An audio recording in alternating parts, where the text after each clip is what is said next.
All right, so yesterday we talked about the Diels-Alder reaction, and in particular, we were looking at stereochemistry and regiochemistry.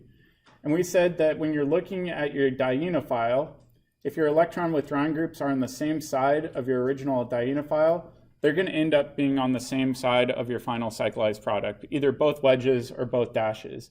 In this case, it doesn't matter if we show them as wedges or dashes because either compound would be exactly the same, right? And then the next one we said, well, what if the electron withdrawing groups on your dienophile are on opposite sides? Well, then the same is going to be true for your cyclized product. You'd have one as a wedge, other one as a dash, and in this case you would end up with a mixture of enantiomers.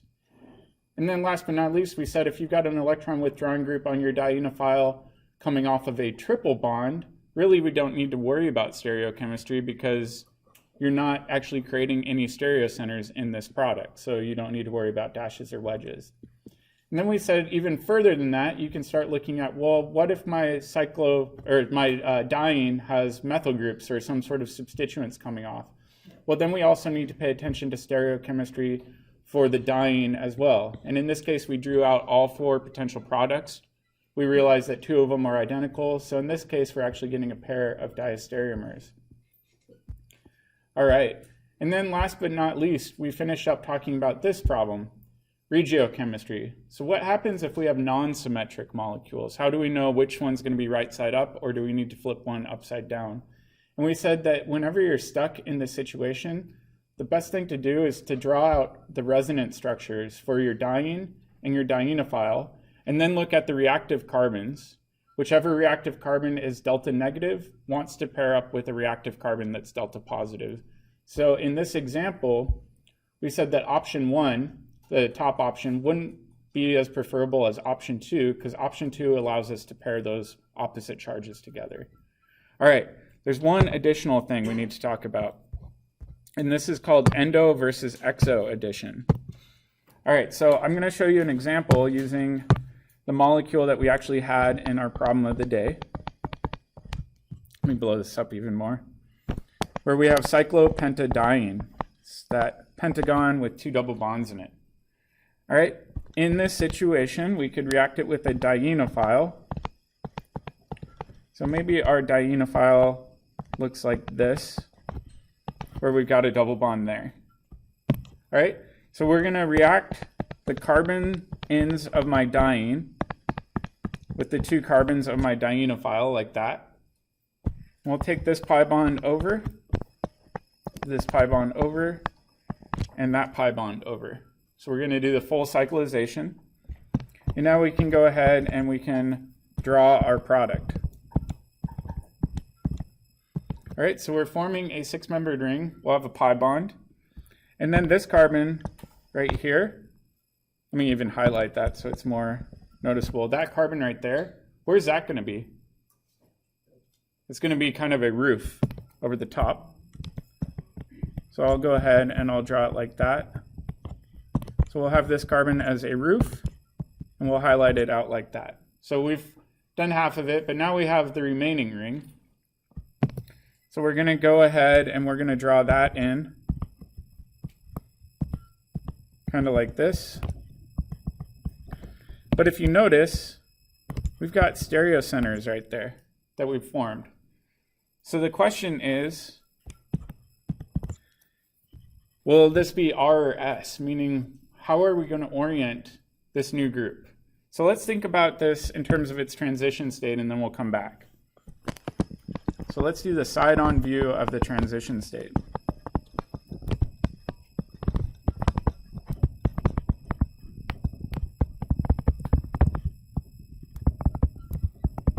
All right, so in this transition state, we actually have a couple options. One option looks like this.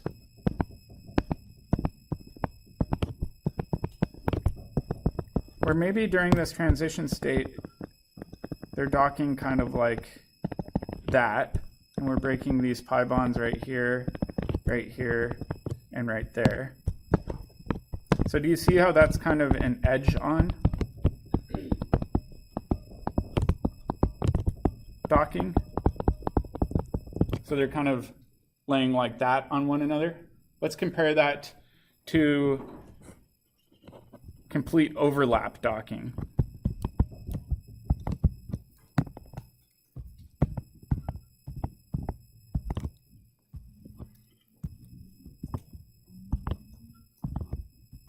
Oops. Clean this up a little bit more. Looks like this, and in this docking scheme, they're essentially going to overlap with one another. And I know this gets a little bit tricky to draw, so let's hang in there.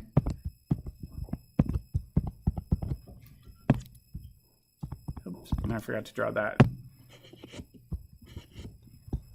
I like to call this the sandwich dock. All right, this one gets a little bit interesting because a lot of students say, well, sterically, shouldn't the edge-on docking be favorable, right? Don't we want the big bulky groups to be far apart and further away from one another? The reality is actually more complicated than that. And we know this by actually observing the stereochemistry of our product. So now let's go back up to the product right above. And what we observe for this product is that it actually prefers to go through this transition state that allows for sandwich docking, meaning it doesn't like to do edge-on docking, which is confusing because that sterically doesn't make any sense. So we have to come up with a theory to explain what's going on. Why is the sandwich docking more favorable than this edge-on docking? Well, the answer actually has to do with the orbitals that are involved. So draw this really fast in your notebook. I'm kidding. All right. So do you see the two different systems we've got here? So the first one, I should have drawn them actually separate. Let me go ahead and change this because I can. You don't have to. I'm going to just flip-flop these.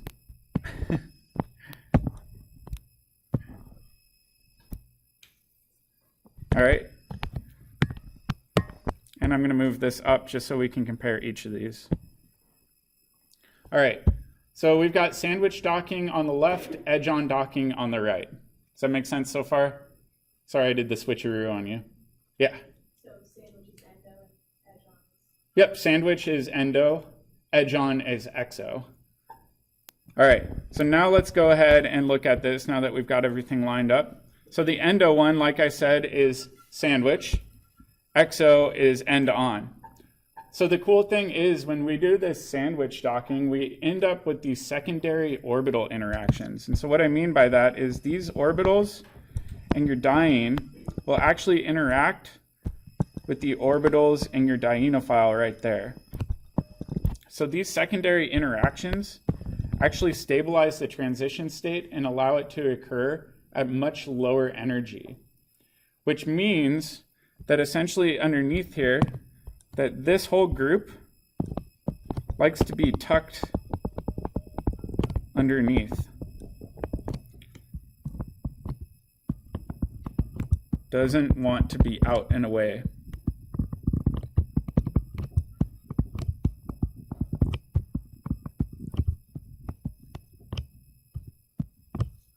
So it's kind of weird to think about this. So let's go back up to the drawing that we have just so we can make things a little bit more clear. But really what's happening here is this allows for a nice stabilizing interaction to occur.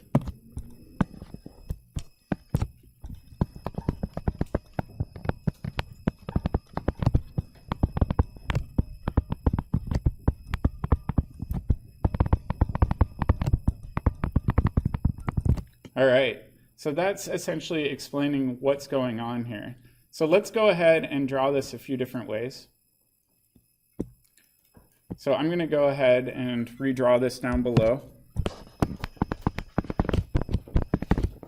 And like we said in our original example, we've got this cyclopentadiene. Whoops. Looks like this. We had our dienophile, which again was a 5-membered ring. And we said during this reaction, we're going to cyclize everything like this. And let's focus on the side-on view of our product.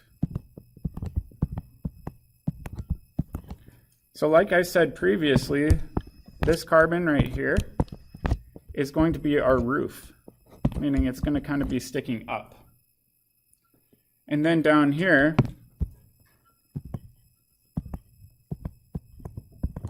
we're going to have this group kind of tucked underneath, and then the two hydrogens are going to be sticking out and away. So this would be the endo product.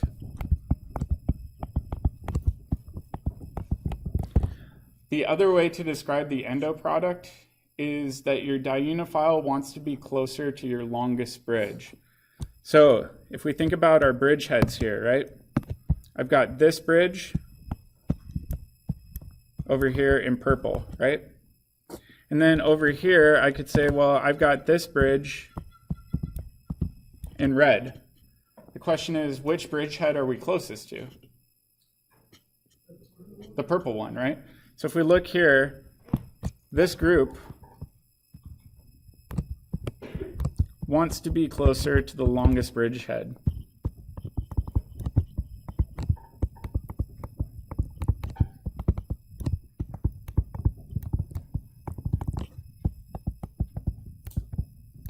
That's technically the overall definition of endo versus exo. Endo just means that we're closest to the longest bridge. The red bridge is only 1 carbon long. It's shorter, so it doesn't want to be closer to that one. Yep.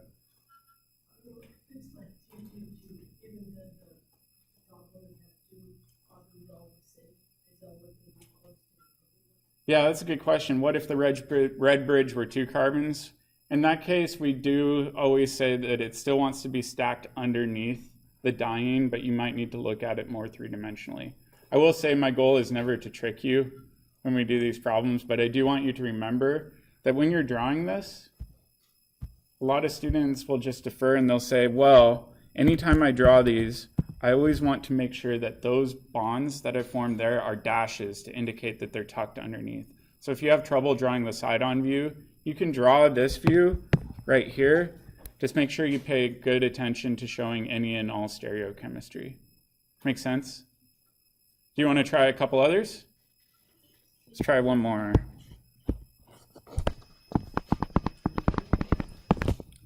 All right, so let's try this one plus this. All right? Well, this one doesn't look too bad. We've got 2 carbons reacting on our dienophile with our diene. I'm going to cyclize everything here. And then we'll say, all right. You can show it like this. And just like we saw before, this bridge is going to kind of become a roof over this molecule. Whoops. So if you want to draw it in the top-down view, that's fine with me. But try to show it with wedges to indicate that it's kind of sticking out towards our eye. And then let's focus on the nitriles, those CN groups. What would they be? Would they both be dashes, both be wedges? Would one be a wedge? Would one be a dash? What do you think? Both dashes.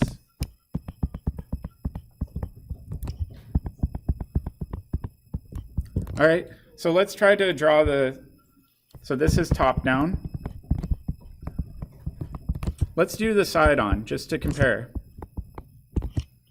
All right, so with the side on view, let me clean this up.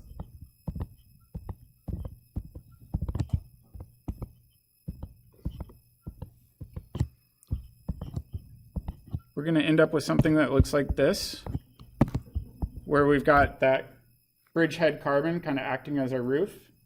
But we said that these nitriles really want to be closer to this longest bridge. Does that make sense so far? So this would be called our endo product. And this endo product is usually favored. Does that make sense? Yeah. Are both products still produced? Yeah, so the question was, do we get a mixture of endo and exo? It depends. It depends on the situation. Sometimes you only observe endo. Sometimes you get a mixture of endo and exo.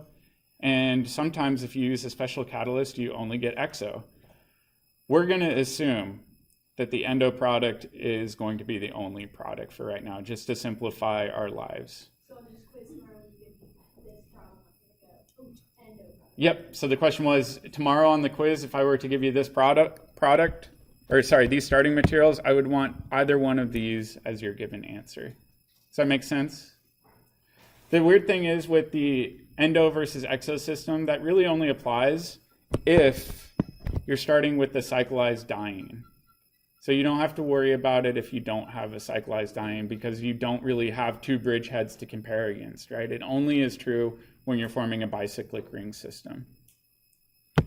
All right, now we get to jump into the fun stuff. And the good news with this is I'm not going to quiz you on it, but I felt like we should talk about it anyways. So I emailed you on Canvas about those last two skill builder problems that we were going to skip.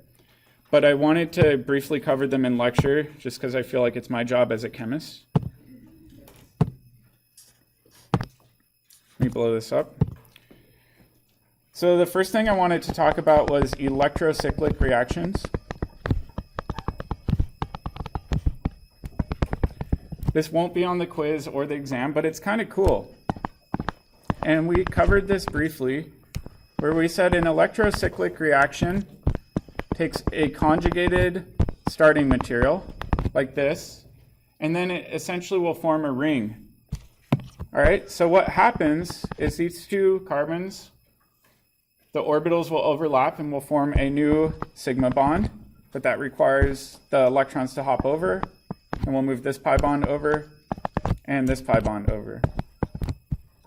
So when we do this reaction,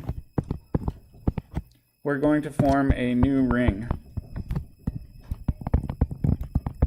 So this reaction is actually pretty neat. So you can do this using a variety of different starting materials. So the starting material that we have below is actually a little bit different. So if we think about this one, these two carbons could overlap, could pull this down, and then this one over. So this was conjugated, and now we're forming a ring. And the cool thing with this is we can start looking at why this is occurring the way it occurs. Yep. So is it supposed to be like two double bonds? Yeah, so the question was, are these two double bonds? No, I think that first. Oh, sorry. Thank you. You caught my mistake. I should have two double bonds there. Thank you. I totally messed up on that. All right, so let's go back to this one where we're forming this new bond between there, and we'll take a look at the orbital view. So if we look at the molecular orbital model for our starting material, we've got 4 different molecular orbitals that can be formed. The lowest energy molecular orbital is when they're all in phase. And then the one above it, we would have one node right there. And then the one above that, we've got 2 nodes. And then the one above that, we've got 3 nodes. So we talked about that briefly, right? And then we said, all right, let's count up the number of electrons in the pi systems for our conjugated starting material. Well, we've got 2 pi bonds, which means we have 4 electrons that must be filling these molecular orbitals, but we can only fit 2 electrons into each molecular orbital. So the highest occupied molecular orbital is going to be this, right? So if we think about those orbitals, if we need to form these bonds, or this one sigma bond in between, essentially what we need to do is we have to have 2 orbitals that are in phase.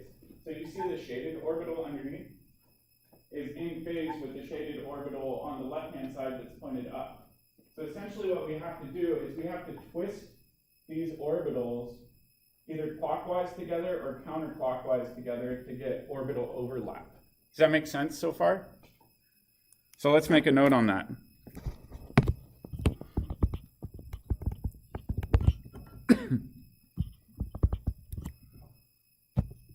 So let me make a note here. Let's clarify this. So both twist either clockwise or counterclockwise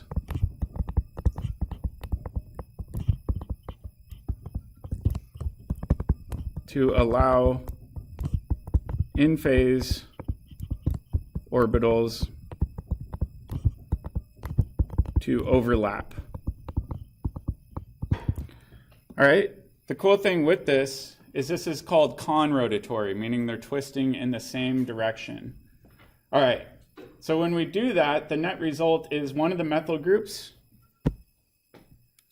right here is going to end up kind of pointed up, while the other one's kind of pointed down. So one will end up as a wedge, the other one will end up as a dash. Make sense? All right, now let's do the one that will blow your mind. All right, down below, let's take the same starting material. We still have the same molecular orbitals, but what we're going to do is we're going to excite one of the electrons up to a higher energy orbital. And how are we going to do that? Well, we're going to add UV light.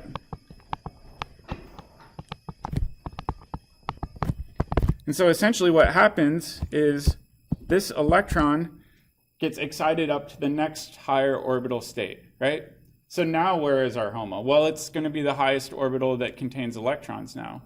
So the orbital we'll be looking at for this reaction now is going to be the molecular orbital that's one energy step higher. So now when we look at the in-phase orbitals, you see how they are both pointed up on the ends? So what happens if we twist them clockwise together? Well, then they're no longer in phase, right? The only way to get them in phase is to get them to twist towards one another. Okay?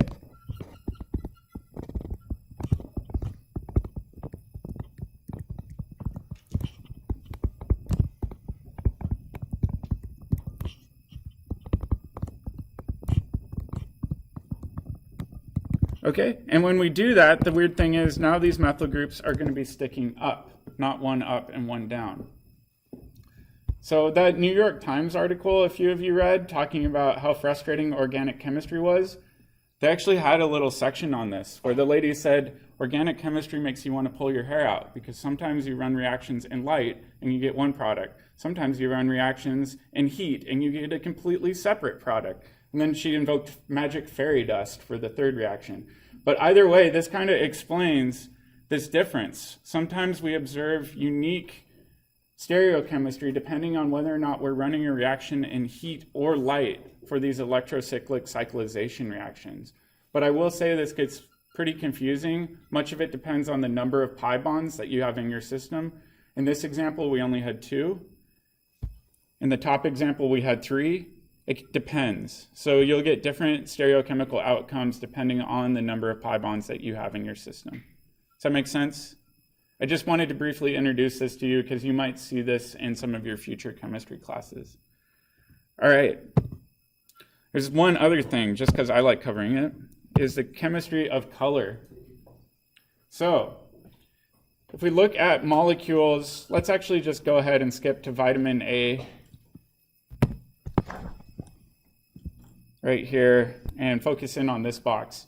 Do you notice how in the top molecule it's yellow, middle one's kind of green, and then middle one's red, and then bottom one's more pinkish? Why do you think that's happening?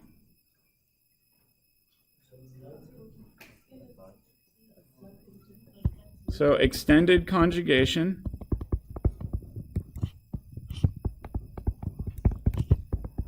leads to red shifting,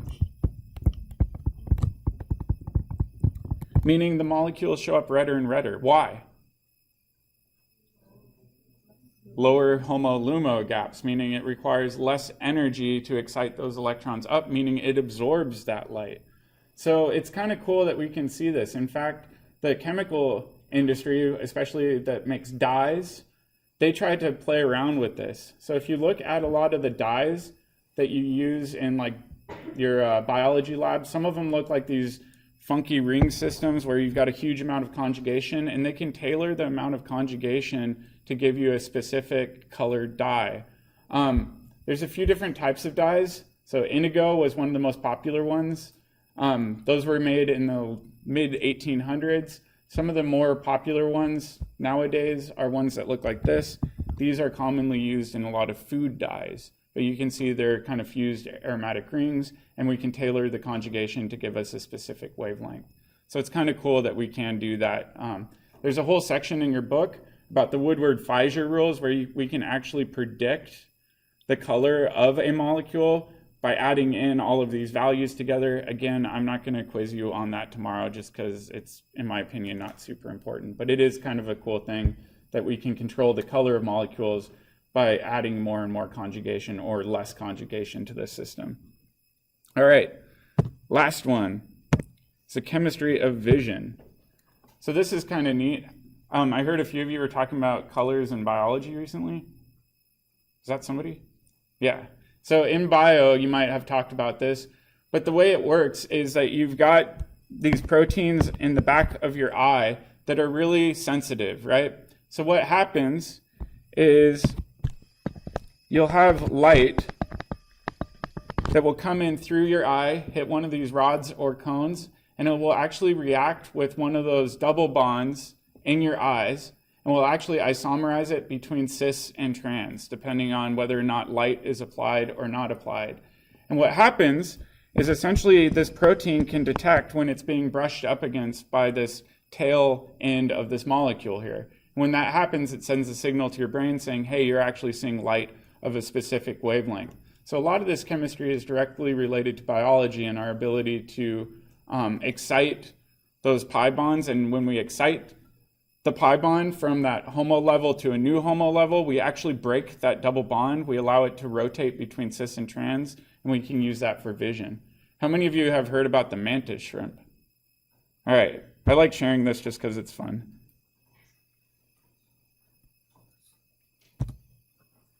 All right, I like this comic too. It's this guy who just writes about a bunch of random stuff, including grammar. But he says, why the mantis shrimp is my new favorite animal. So he says, our eyes contain millions of light-sensitive cells called rods and cones.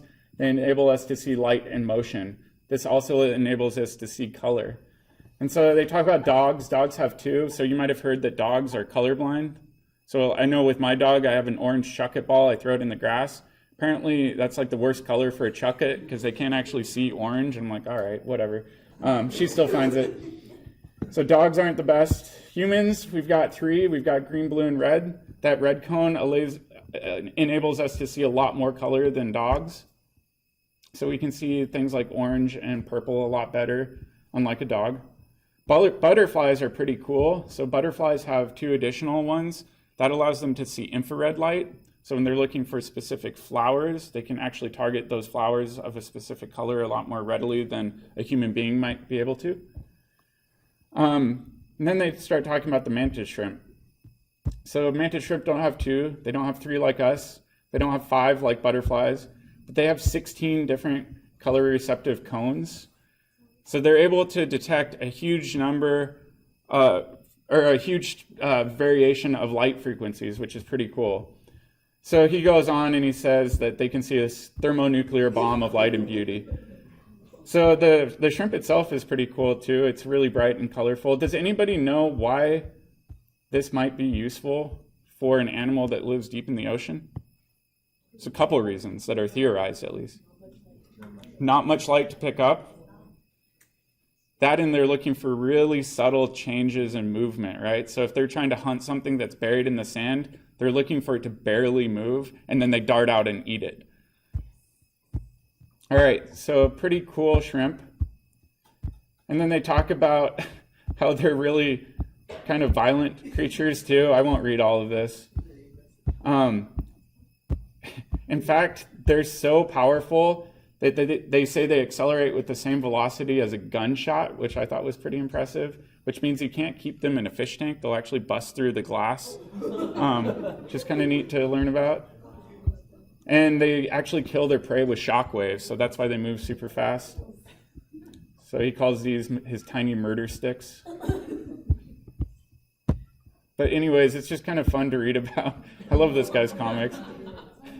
And it says they can't house mantis shrimps in aquariums because they'll just bust through the glass. If you go and look up Radiolab has a whole episode on color, and they talk about the mantis shrimp. The really interesting thing about mantis shrimp was when they first discovered this, people were enamored, and they're like, wow, they can see millions and millions of colors. The truth isn't that they're necessarily seeing color so much as movement, like I was saying. So what they're learning more and more is having these extra rods and cones helps them detect these minute movements underneath sand so that they can hunt prey more effectively. The cool thing is, I just want to go back. If you listen to the Radiolab episode, I'll try to send it out. They talk about the human eye, how we have these three color receptors in our eye. The reality is more complicated. The reality is there's a certain tiny percentage of females that have a fourth. They don't even realize they have it. They have to be genetically tested to see if they have it. But there's a tiny fraction of females that can actually see these slight variations in red that none of us can see. It's kind of weird to think about it. I like describing it as like the most useless X-Men skill. Yep. That's right. But I was going to say, I totally learned about this. The reason that those women have, evolutionarily have more red color, just they are able to discern red better, is because when we were like foraging in the forest, men were hunting or whatever, and the women had to go forage berries, and the red ones are the right ones. So you Interesting. see what's right better. So for those listening online, Jordan was saying that there's a theory that it has to do with hunting and foraging for berries, and that's what women did, so women can detect the subtle variations in berry colors maybe more effectively. That's cool. Yeah, there's a lot of cool research on how eyes behave. There's a lot of cool biomechanical studies too. So how do we potentially fix color blindness? There's a few different strategies for doing that. In fact, I was just reading that there's a CRISPR therapy that's actually being done in one human being right now to see if they can actually fix a genetic disorder with their rods and cones in their eyes. So it'll be really interesting to see if that actually pans out as well. For the extra colors, the reason there's no color because we don't know what infrared looks like? Yeah, so the question was for butterflies, why do they have question marks here? It's because how do we even draw what infrared looks like? We don't even have a good descriptor of what that looks like for us, so they just put them as question marks. Yeah, but it's pretty neat to think about. All right, so like I said, I'm not going to test you on predicting the wavelengths simply because I don't view that as useful, and I'm not going to test you on the electrocyclic reactions beyond just the general idea of what an electrocyclic reaction is. All right, if you want, we've got a few more minutes, and I've got a few more practice problems written down. This one was actually pulled from an old exam. This is Chlordane. It was an insecticide that was banned in 1988 due to its adverse environmental and health effects. I want you to identify what starting materials you would need to make Chlordane.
If you think you got it, check with your neighbor too and see if you agree.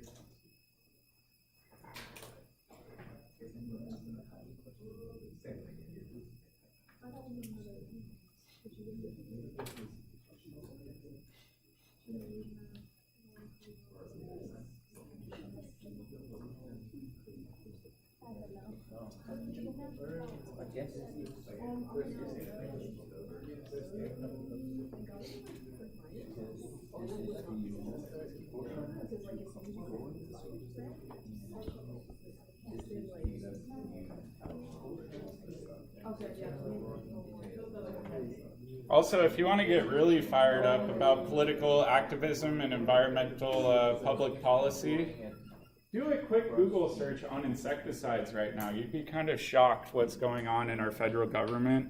They keep on rolling back a lot of the environmental regulations regarding insecticides, and a lot of the regulations that they're rolling back are, in my opinion, essential towards public health. So if you are interested in reading more about that, I would encourage you to do some quick news searching.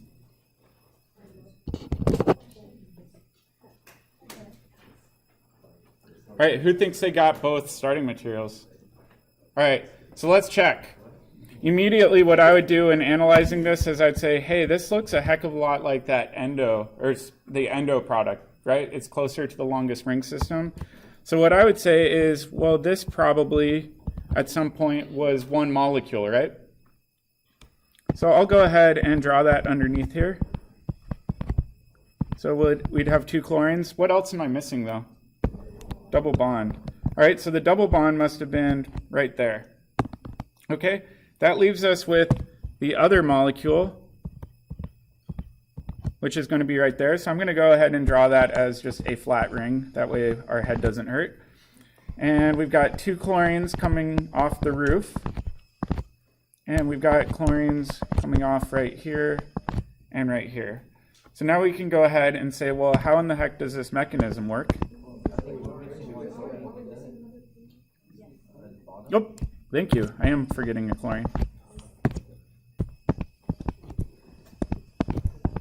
So we've got chlorines here, here, here, and here.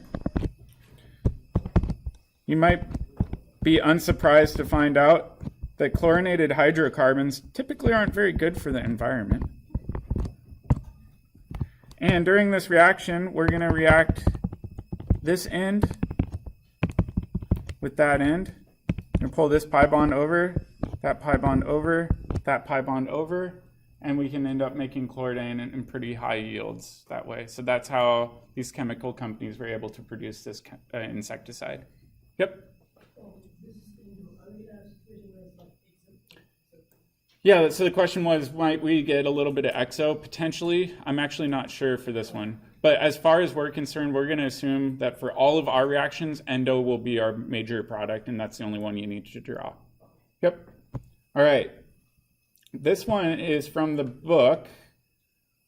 Do you want to do this one, 1744, or do you want to do this one, 1745?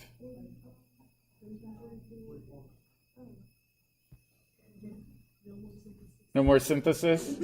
All right. Let's do 1744. So I'll give you a minute to work on that and then check with your neighbors. Let's try to do A, B, and C.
If you think you got it, check with your neighbor too.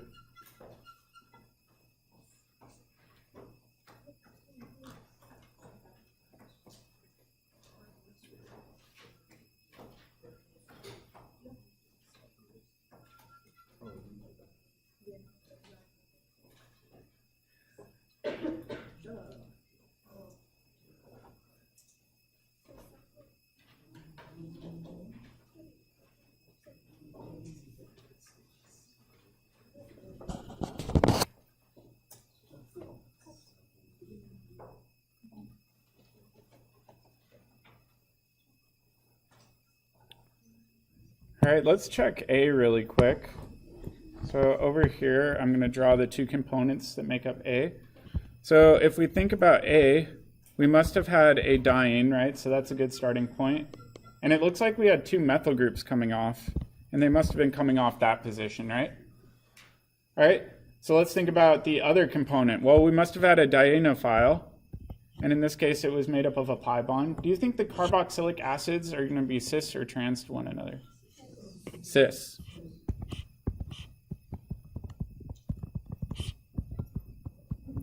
All right, how many of you think you got that one? Perfect, that's a good sign. Let's go ahead and do the next one. All right, this one's a bit more complicated. Who thinks they got the diene? All right, so the diene for this one is actually going to be a little bit more complicated. It's going to look like that. So these two carbons, right here and here, let me actually change the color. Right there and there, they're going to be right there, right? So they're acting as the roof, but we've still got our diene, right? And our dienophile, in this case, has 4 different nitrile groups coming off of it. So that must be our other starting material. Who felt like they got that one? Good. All right, let's do the last one, and then we'll call it quits. This last one, all right? The diene, if we think about it, must look like this, and this carbon was our roof. So we kind of saw that previously. All right, and then if we think about our dienophile, we've got CHO. Does anybody know what CHO is? It's an aldehyde, so it's shorthand for an aldehyde. All right, are they going to be cis or trans to one another? Cis. All right, so there we go. So make sure when you go home and practice tonight that you focus on conjugate addition. We did a pod on that. And then Diels-Alder reactions. Make sure you're confident with the Diels-Alder reactions.